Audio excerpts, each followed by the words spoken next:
On de Latte raconte. Christophe Ondelatte. Voici l'histoire d'une femme qu'on retrouve en 2005 en Seine-et-Marne, découpée façon puzzle dans son frigo. Elle s'appelait Maryse Louvet.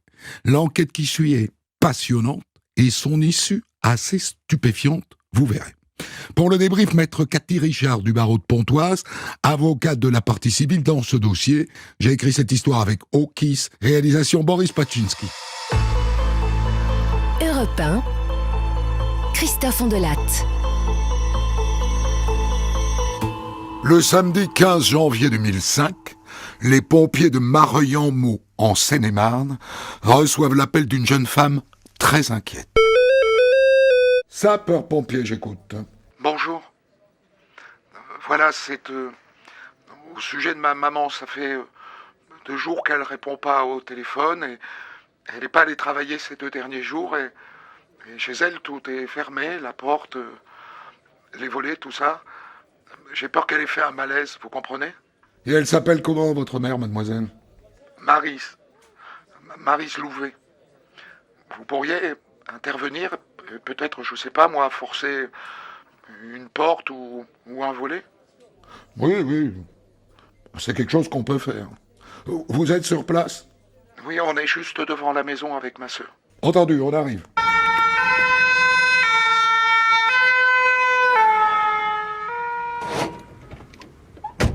Angélique, 33 ans, et Émilie, 23 ans, accueillent les pompiers devant la petite maison de leur mère. Ils forcent un volet avec un pied de biche. Et ils pénètrent à l'intérieur. Les 2 filles, naturellement, les suivent. Rien d'anormal dans le salon, ni dans la salle de bain, ni dans les toilettes. Dans la cuisine, les chaises sont étrangement retournées sur la table, et des courses posées sur une petite table. Les filles trouvent ça bizarre, mais rien de plus. Et dans la chambre de leur mère, ma foi c'est un peu le souk, mais il n'y a personne non plus. En revanche, ça sent le monsieur propre dans toute la maisonnée. Je suis désolé, mademoiselle, mais je crois que votre mère soit partie. Partie sans prévenir. Partie sans prévenir son travail aussi, c'est impossible. Bon, merci messieurs d'être venus. Et pardon pour le dérangement. Y a pas de quoi. Courage, vous verrez. Elle finira par rentrer.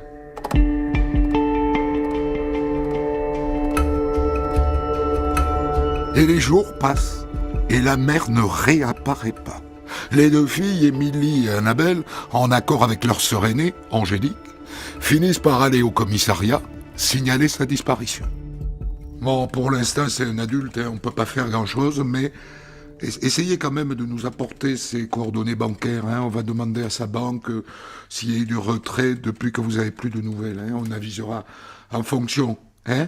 D'accord? Bonne idée. Si elle est partie avec un julot, par exemple, elle aura retiré de l'argent ou utilisé sa carte de crédit. En revanche, si son compte n'a pas bougé, ce sera vraiment inquiétant.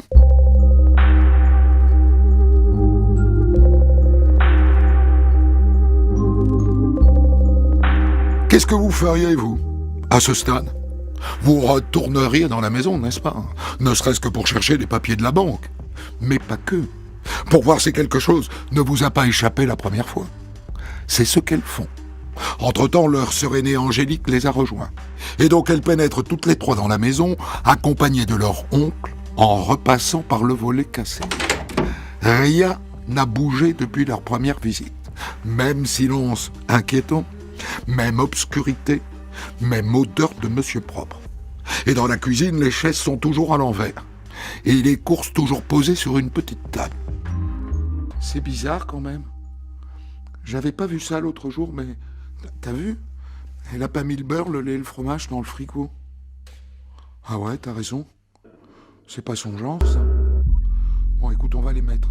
Et là, l'une des filles ouvre la porte du frigo. Mamma mia! Le frigo est rempli jusqu'à la gueule de sacs plastiques, dégoulinant de sang.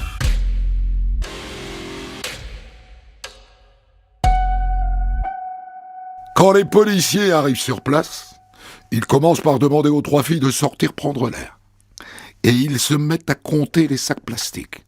1, 2, 3, ici 4, 5, là 6, 7, et ici 8. Ouvre-en un, pour voir. Le policier ouvre le sac d'une main fébrile, et apparaît un sein de femme.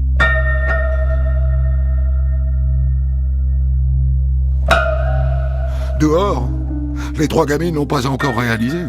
Elles s'accrochent à l'idée que c'est de la viande qu'il y a dans ce frigo. Mais elles commencent à comprendre quand elles voient débarquer les flics de la PJ de Versailles et les techniciens de la police scientifique en blouse blanche. Mesdemoiselles, vous êtes bien les filles de Madame Maryse Louvet? Oui. Je suis désolé de devoir vous apprendre, mesdemoiselles, que les sacs dans le réfrigérateur contiennent le corps de votre maman.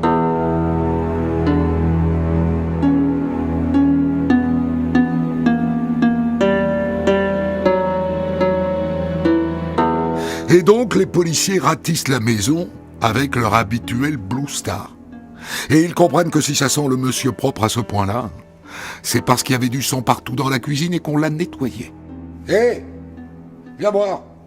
Dans la chambre, un policier est penché sur le sol. Regarde là. T'as vu les coups sur le parquet là? J'en ai compté 32.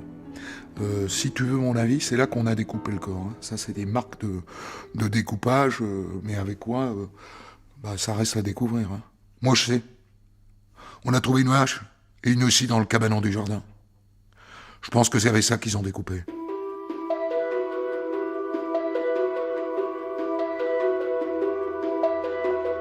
Rendez-vous compte. Voilà une dame a priori sans histoire qu'on a tuée, découpée à la scie et à la hache avant de mettre les morceaux dans des sacs poubelles et les sacs poubelles dans le frigo. Je vous en raconte des horreurs, tous les jours. Mais là, c'est une abomination. Et si vous saviez qui a fait ça, je voudrais vous le dire maintenant, hein, tellement c'est énorme. Mais laissons faire les policiers de la PJ. Moi, il y a quand même un truc qui m'étonne. J'ai fait le tour des 2 entrées de la maison. Aucune des portes n'a été forcée. Aucune des 2. Tu veux dire qu'elle a possiblement ouvert à son meurtrier? Bah oui. Donc ça serait un proche? Quelqu'un qu'elle connaissait? Possiblement, oui. En tout cas, c'est une piste.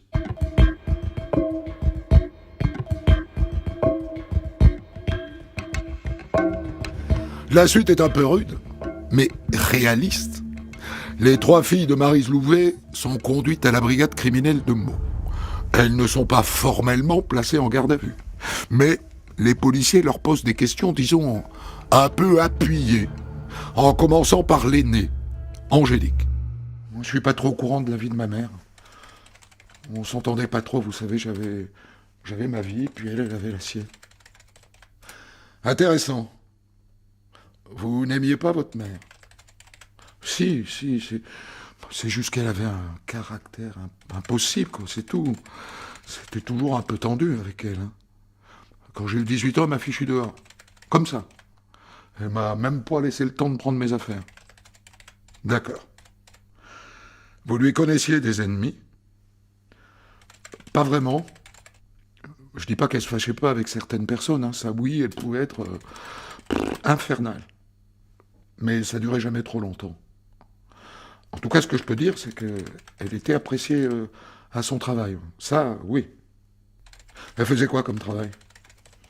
Elle s'occupait de personnes âgées. Et votre père?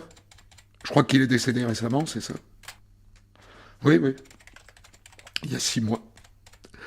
Lui, c'est pas pareil. Hein. C'était quelqu'un de vraiment gentil.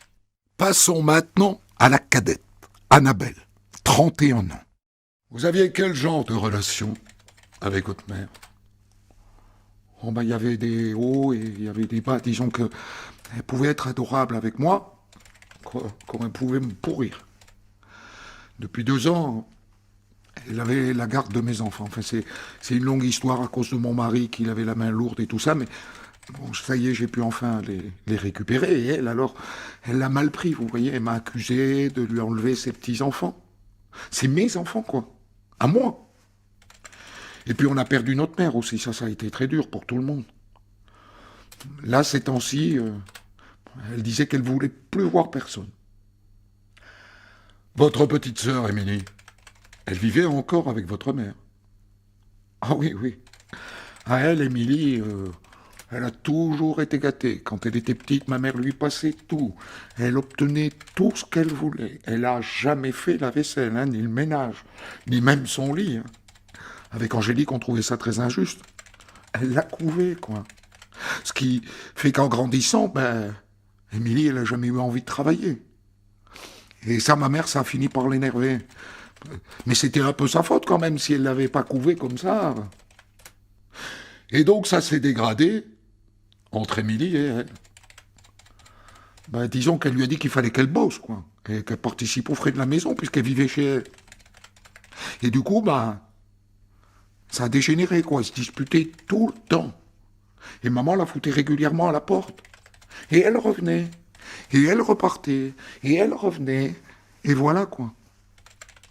À votre connaissance, il y a eu une fâcherie entre elles juste avant le meurtre. Ah oui, oui, oui. Le jeudi avant la mort. Et une fois de plus, maman l'a mis dehors et Émilie, ce soir-là, elle est venue dormir chez moi.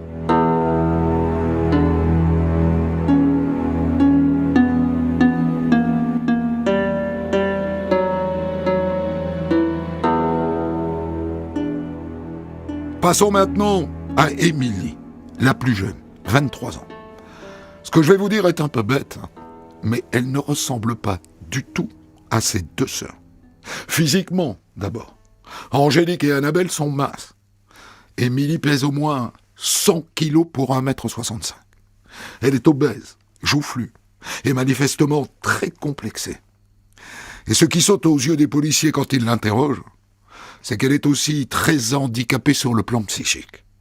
Déficiente mentale. Ça paraît clair.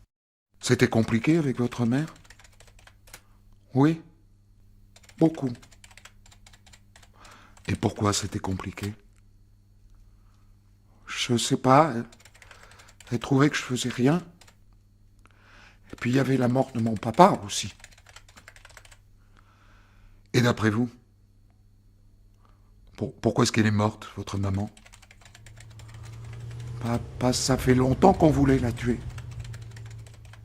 Ça veut dire quoi, ça ? Expliquez-moi. Il y en a, ils donnaient 2000 € pour tuer ma maman. Qui est-ce qui voulait donner 2000 € pour tuer votre maman ? Oh, mais ça, je sais pas. D'accord. Vous êtes amoureuse en ce moment ? Vous avez un petit ami ? Ah non. Étonnant interrogatoire, pour au moins 2 raisons. D'abord, les 2 sœurs aînées ne croient pas une seconde que la tête de leur mère ait été mise à prix pour 2000 €. Ça leur paraît délirant. Ensuite, Émilie dit qu'elle n'a pas de petit ami. Et ça, c'est faux. C'est Annabelle qui le dit aux policiers. Bien sûr qu'elle a un mec. Elle vous a dit qu'elle en avait pas. Elle ment. Il sort avec un Marocain de 37 ans, je crois. Il s'appelle Driss Sajdi. Et vous devez savoir que c'est un mec, il a fait de la prison pour meurtre. Hein.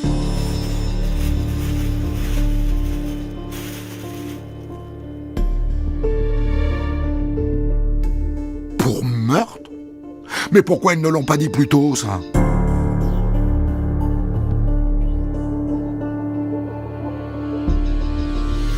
En attendant, les résultats de l'autopsie du corps de Maryse viennent de tomber. Accrochez-vous. C'est une boucherie insensée. Nous avons donc dénombré 11 morceaux, dont la découpe s'est faite essentiellement au moyen d'une hache, dont les impacts sont très visibles notamment sur les parties les plus dures du corps, c'est-à-dire le thorax, le bassin et l'articulation des cuisses. Et est-ce qu'on sait ce qui a provoqué la mort, docteur ? Oui, on a des traces de compression cervicale. Autrement dit, elle a été étranglée. Et par ailleurs, on a aussi des marques de coups sur une grande partie du corps et sur le visage. Elle a donc été aussi frappée. D'accord.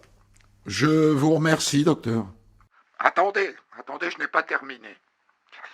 Vous devez savoir qu'on trouve aussi des résidus de sperme sur son corps. Ah bon ? Elle aurait donc été violée?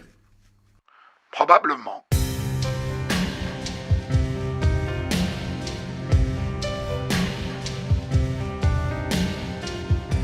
On vient de faire un pas de géant. S'il y a du sperme, c'est que l'assassin de Maryse Louvet est un homme. Et si c'est un homme, alors ça n'est aucune des filles. Et si c'est un homme, est-ce que ça serait pas le petit ami d'Émilie, le fameux Driss Sajdi dont elle a oublié de parler aux policiers? Retour d'Émilie en salle d'interrogatoire. C'est une gamine fragile. Je vous l'ai dit, un peu sausote. Si elle sait quelque chose, elle finira par le dire. Forcément. Pourquoi est-ce que vous ne nous avez pas dit, Émilie, que vous aviez un petit ami? Parce que j'avais peur. Et là, elle raconte une scène d'une violence inouïe. Le mardi soir, elle se dispute avec sa mère, une fois de plus. Vers 2h du matin, elle entend son petit copain Idriss qui klaxonne dehors. Elle sort, elle le rejoint, il roule un peu, ils s'arrêtent, ils se font un câlin, et là elle lui dit: Je me suis encore disputé avec maman, Driss. Et le petit copain Idriss lui aurait répondu: Bon, moi je vais la tuer, ta mère. Comme ça, tu n'auras plus de soucis. Comme ça, tu verras que je t'aime vraiment. Elle raconte que là, ils vont chez la mère, qu'elle reste dans la voiture, et que lui entre dans la maison. Elle dit qu'une heure plus tard, elle le voit ressortir avec sa mère en sang, et qu'ils viennent tous les deux vers la voiture. Et vas-y, va. Excuse-toi auprès de ta fille, salope. Excuse-toi. Émilie dit ensuite qu'ils reviennent tous les trois dans la maison, et qu'elle monte dans sa chambre. Et que quelque temps après, il l'appelle. Émilie, viens, tu peux venir. Et là, elle dit qu'elle trouve sa mère couchée par terre avec un foulard autour du cou. Morte. Elle raconte qu'ensuite ils ont roulé le corps dans une couverture, qu'ils l'ont mis dans le cabanon et qu'ils sont allés se coucher. Et vous avez dormi? Oui. Le lendemain, ils ont passé la journée à la maison et le soir ils sont allés boire des coups avec des amis. Quand ils sont rentrés, le cadavre était toujours dans le cabanon. La découpe du corps a eu lieu le lendemain matin, après une bonne nuit de sommeil. Au début, Driss, il voulait le faire avec un couteau. Mais ça ne marchait pas. Alors il est allé chercher une scie, mais ça ne marchait pas non plus. Alors finalement, il a pris une hache. Ils ont eu peur d'abîmer la baignoire. Alors finalement, ils ont découpé le corps dans la chambre. Et moi, je mettais les morceaux dans les sacs, et après, je rangeais les sacs dans le frigo. Mais la tête, j'ai pas pu, hein. La tête, c'est Driss, il l'a fait. Mais vous comptiez faire quoi avec les sacs, ensuite? Driss, il disait qu'il fallait les jeter quelque part, mais en fait, il est parti. Ça va? Vous tenez le coup?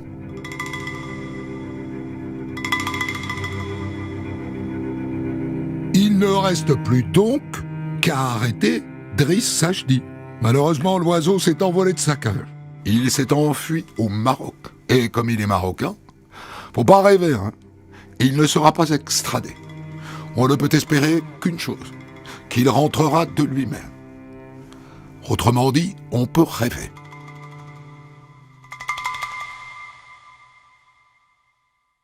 Alors, en attendant un miracle, les policiers se penchent sur son cas, et notamment sur ce meurtre qu'il a commis 14 ans plus tôt, en août 1991, sur la personne d'une jeune femme de 21 ans qui s'appelait Valérie Grand.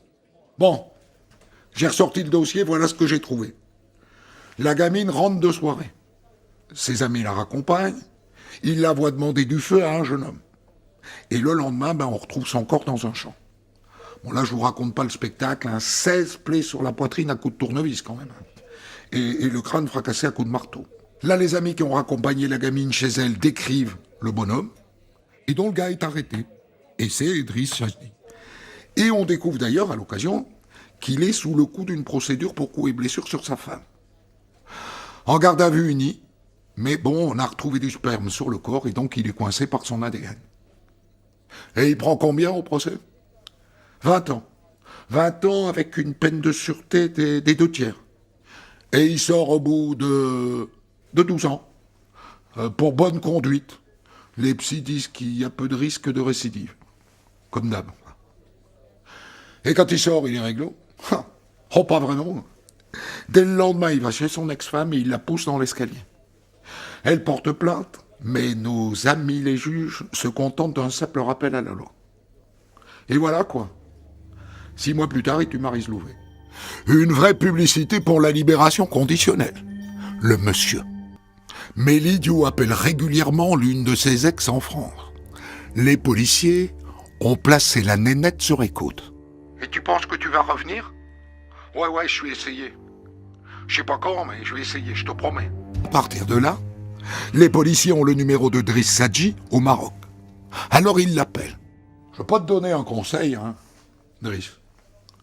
De toute façon, à un moment, il y aura une procédure au Maroc. Hein.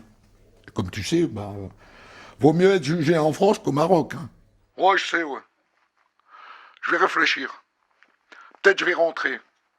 Mais bon, j'ai pas de visa. Et on en reste là.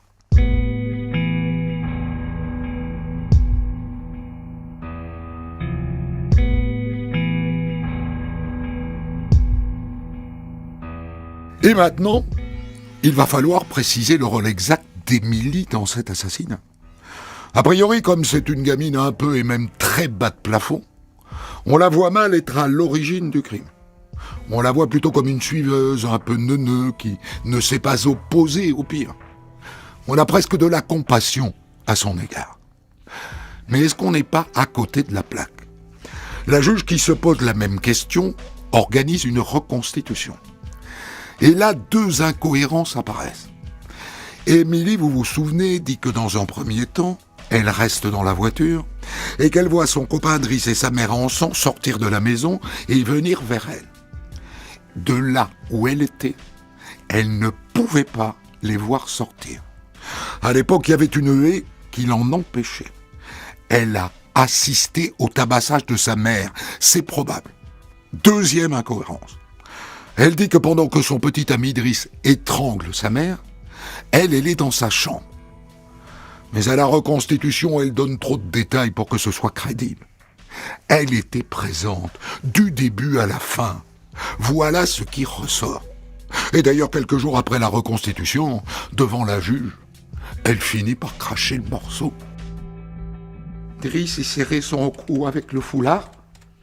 Et maman, elle essayait de crier en me regardant, de dire au secours. Elle est morte devant moi, maman.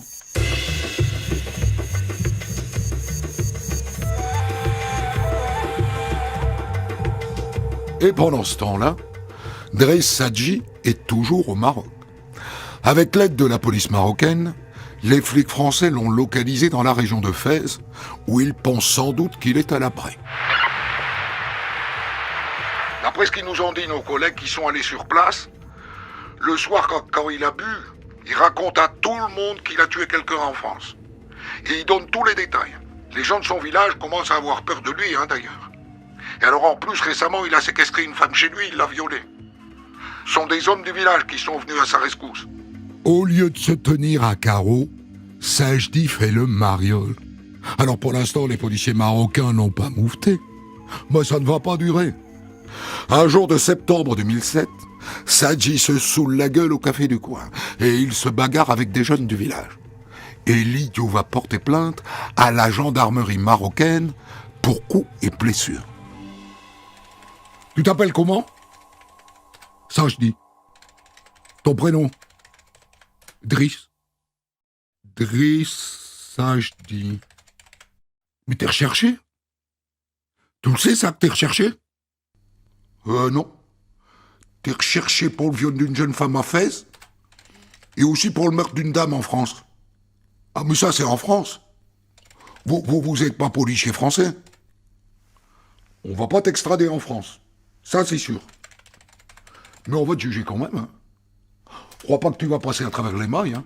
Tu l'as bien dans le baba, mon petit Driss.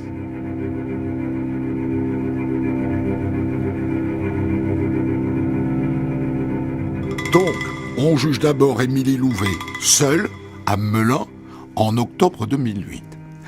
Est-elle la suiveuse un peu neuneux qui s'est laissée embarquer dans cette histoire par faiblesse et par bêtise? Ou a-t-elle eu un rôle plus actif, comme le pense l'avocate de ses sœurs, maître Cathy Richard? Émilie croit pouvoir se protéger de toute accusation en se faisant passer pour une fille mal dans sa tête et mal dans sa peau, qui aurait été manipulée par son compagnon. Mais Émilie Louvet n'est pas une victime. Elle a utilisé Driss Sadji pour éliminer sa mère. Ça, c'est la version hard. Il y a aussi une version soft, défendue à la barre par l'experte psychologue. J'ai soumis Émilie Louvet à un test de quotient intellectuel de QI. Le résultat obtenu est de 83, ce qui induit une faible capacité de raisonnement et de jugement, et exclut qu'elle ait pu organiser l'élimination de sa mère en utilisant son compagnon. Le dilemme est posé. Et s'ajoute une troisième version, qui est celle du petit copain Driss, qui a été interrogé par la police marocaine et dont le témoignage est lu à l'audience. Monsieur Sajdi indique dans cet interrogatoire que c'est Émilie Louvet qui a préparé et exécuté l'assassinat de sa mère, en sachant, dit-il, qu'elle pourrait tout lui mettre sur le dos. Voilà en gros ce qui ressort du procès verbal. Et à la fin, les jurés tranchent. Émilie a sa part de responsabilité. Elle est condamnée à 20 ans de réclusion criminelle, assortie d'une peine de sûreté des 2/3. Et maintenant, il faut juger Driss Sadji au Maroc. Le procès a lieu en janvier 2009 à Fès. Entre nous, Sadji a pris un sacré risque en choisissant de se faire juger là-bas.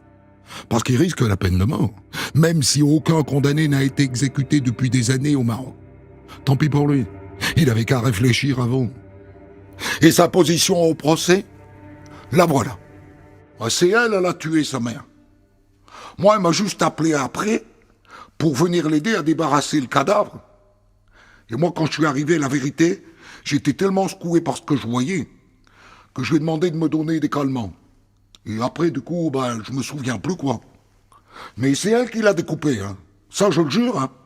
Et comment expliquez-vous qu'on retrouve votre sperme sur le cadavre? Et puis parce que Maryse, elle était ma maîtresse. Et d'ailleurs, Émilie, elle savait ça, hein. Ça lui plaisait pas trop. Baliverne. Les juges n'y croient pas une minute. Driss Sadji, levez-vous. La cour vous condamne à la réclusion criminelle à perpétuité. Et la peine sera confirmée en appel. Et au Maroc, perpète. Ça veut dire perpète. Il ne sortira jamais de prison. Les flics français lui avaient dit, pourtant, tu ferais mieux de rentrer en France. La bourrite n'a rien voulu entendre. Tant pis pour lui. Pour commenter son histoire du jour, Christophe Ondelat reçoit un invité, acteur direct de son récit. Je vous ai raconté l'enquête sur l'assassinat de Maryse Louvet en 2005 en Seine-et-Marne. Tué, son corps démembré, les bouts de corps placés dans un frigo. Enquête qui aboutit à la condamnation de sa fille Émilie à 20 ans de prison et à celle de son petit ami Driss Sadji à la perpétuité réelle au Maroc. Et je débriefe cette histoire avec vous, maître Cathy Richard. Vous étiez dans ce dossier l'avocate des deux sœurs d'Émilie, Annabelle donc, et Angélique. Comment est-ce qu'elle se positionne, Cathy, les deux sœurs au procès d'Émilie? Il faut imaginer une douleur énorme. Elles ont vécu l'innommable. Elles étaient présentes au moment où elles ouvrent ce réfrigérateur, elles découvrent ces morceaux qui leur paraissaient être de la viande, mais quand même quelque chose les surprend. Elles appellent la police. La police arrive, on les met dans le jardin, et puis elles voient arriver une femme qui était le substitut du procureur de l'époque, qui les rejoint dans le jardin où on leur avait demandé de ne pas bouger, elles étaient avec leurs enfants, et là on leur dit dans le réfrigérateur c'est le corps de votre mère et il est en 11 morceaux. C'est quand même un premier choc. Mais comment finalement elle se positionne face à Émilie? Quelle est leur position face à Émilie? Est-ce qu'elles disent c'est quand même notre sœur, ou elles disent on n'en a rien à faire, c'est notre sœur mais qu'elle paye? Non, en réalité, on peut rien faire contre le fait que ce soit leur sœur. Elles ont été élevées en partie avec leur sœur et c'est leur petite sœur. Mais elles en connaissent bien les qualités comme les défauts. Elles savent que Émilie a sans doute effectivement une déficience intellectuelle. Elle a un QI effectivement qui est plus celui d'un enfant que d'un adulte, mais pour autant, ça lui fait pas une naïveté d'enfant. Vous voyez la différence entre le QI et puis Ouais. la naïveté, la bonté peut-être d'un enfant. Elles, non. Elles savent quand même qu'Émilie est une fille qui est toujours capable de piquer des crises, de monter les gens les uns contre les autres, elle a un principal défaut, une principale caractéristique, Émilie Louvet, c'est qu'elle a une force d'inertie qui est colossale. Elle est boudeuse, elle a la moue boudeuse, elle n'a pas envie de dire, elle n'a pas envie de faire. Et elle va se présenter comme ça au juge, elle va se présenter comme ça à la cour d'assises. Christophe, le seul moment où Émilie Louvet va avoir une once d'émotion pendant ce procès, c'est pas lorsqu'on va parler de l'état de sa maman, c'est pas lorsqu'on va parler des hématomes sur la fourchette vulvaire démontrant que non seulement elle avait été violée, mais elle avait été violée brutalement. C'est pas lorsqu'on parle de sa mère décédée. Non. Le seul moment où elle va avoir une larme, Émilie Louvet, c'est quand les juges vont lui lire ce que Driss Sajdi a dit sur déposition au Maroc, parce qu'elle y croit encore. Elle y croit encore. Et quand on va lui dire, mais vous savez ce qu'il a dit? Il a dit que c'est vous. Voilà ce qu'il a dit. Et là, à ce moment-là, elle va avoir une larme, Émilie Louvet. Donc, on est vraiment dans quelqu'un qui est, je dirais, elle est profondément égoïste, égocentrée. Et elle n'est pas franchement dans le remords. Hein.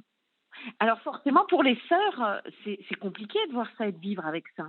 Mais quand elles sont sur le banc, Cathy Richard, les deux sœurs, à côté de vous, elles sont dans la haine ou elles sont, comment dire, désolées de l'ensemble? Non, alors c'est ni dans la haine ni désolée. Désolée, ce serait beaucoup. Désolée, c'est pas assez. Elles sont dans un abîme de souffrance.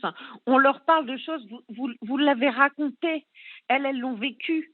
Cette hache, ça s'appelle un marlin. Le corps de leur mère a été découpé à coups de hache et avec une scie.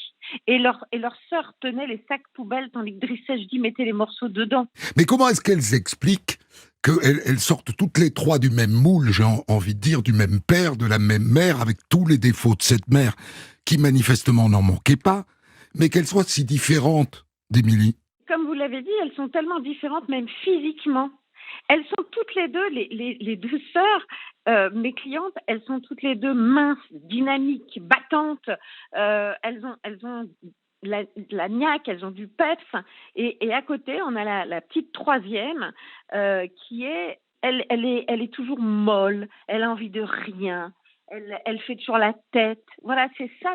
Elles sont aux opposés. Voilà, c'est quelqu'un, mais elles l'ont toujours vécu comme ça, parce que c'était la petite dernière, et puis parce que le papa était souvent prêt à lui céder des choses. Alors quand le papa est décédé, les choses ont quand même un petit peu changé.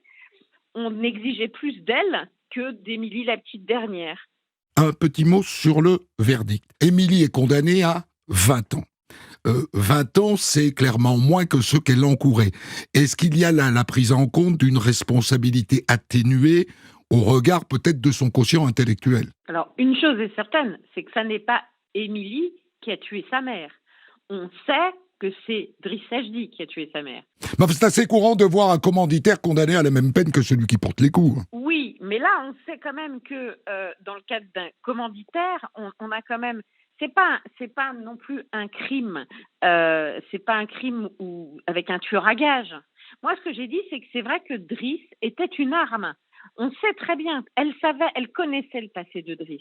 Donc, elle savait que c'était une arme, une bombe en puissance. Mais pour autant, il n'est pas démontré qu'elle lui a demandé de tuer sa mère. Mais pour autant, elle l'a monté, elle, en disant « Mais ma mère, elle m'empêche de te voir. » Et quand il lui a dit « Je vais te débarrasser de ta mère », visiblement, elle a rien fait pour l'en empêcher. Elle a regardé, au moins elle a regardé. Elle a tenu les sacs, elle a participé. Ensuite, il est certain que c'est une fille qui qui n'a pas non plus une intelligence fulgurante. Comme l'a dit l'expert psy, on est à un peu plus de 80 de QI, c'est peu. C'est peu sans être très très très peu non plus. La moyenne en France, c'est de 108 et la moyenne commence en fait en vérité autour de 85-86 pour les Français. Elle est légèrement neuneux, mais pas plus non plus, faut pas exagérer. Alors, voilà, c'est ça. Elle est légèrement neuneux, comme vous dites. En réalité, non, on est quand même dans une moyenne basse. On le voit de toute façon. On voit que c'est une fille qui manque de réaction, mais on n'arrive pas à savoir ce qu'il y a dans sa tête en réalité. Elle est surtout insondable. Ma question, Cathy Richard, c'est est-ce qu'elle mérite, malgré l'horreur du crime auquel elle a participé, de circonstances légèrement atténuantes au regard de ce qu'elle est, de la femme extrêmement frustrée, extrêmement fragile qu'elle est? Alors, fragile, je n'irai pas jusque-là, mais déficiente en partie, avec un passé compliqué. Elle était énurésique jusqu'à je ne sais pas quel âge. Enfin bon, on voit quand même. Et puis cet individu qui était avec elle était d'une violence et d'une dangerosité extrême. Donc, elle n'a pas su le manipuler, elle a su le manipuler, mais je ne pense pas forcément qu'elle avait la notion de cette dangerosité extrême, mais elle savait ce qu'il était capable de faire. Parlons de lui, Driss Sajdi. Vous étiez au Maroc, vous avez assisté au procès. Je crois d'ailleurs que les deux sœurs, Annabelle et Angélique, étaient avec vous. Comment ça se passe d'ailleurs, un procès au Maroc pour meurtre? Alors, le procès au Maroc, on avait 3 magistrats professionnels qui siégeaient. Il n'y a pas de juré. Il n'y a pas de juré. Et je peux vous dire que entre le Driss Sajdi qu'on a vu en première instance et le Driss Sajdi qu'on a vu en appel, il portait beaucoup moins beau. Hein. On sentait déjà que les geôles marocaines l'avaient quand même déjà bien usé. Depuis, j'ai pu apprendre par l'avocat qui était mon correspondant sur place, qui avait plaidé, puisqu'il fallait plaider en arabe. Donc j'étais à côté de lui pour lui dire de quoi il s'agissait, mais c'est lui qui plaidait. Et mon correspondant m'a dit qu'il serait décédé en prison. Ah.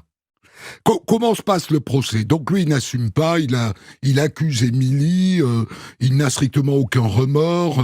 Voilà, on a un type qui est brut de décoffrage à la barre. Oui, de toute façon, alors il faut dire une chose, c'est que les débats sont assez courts.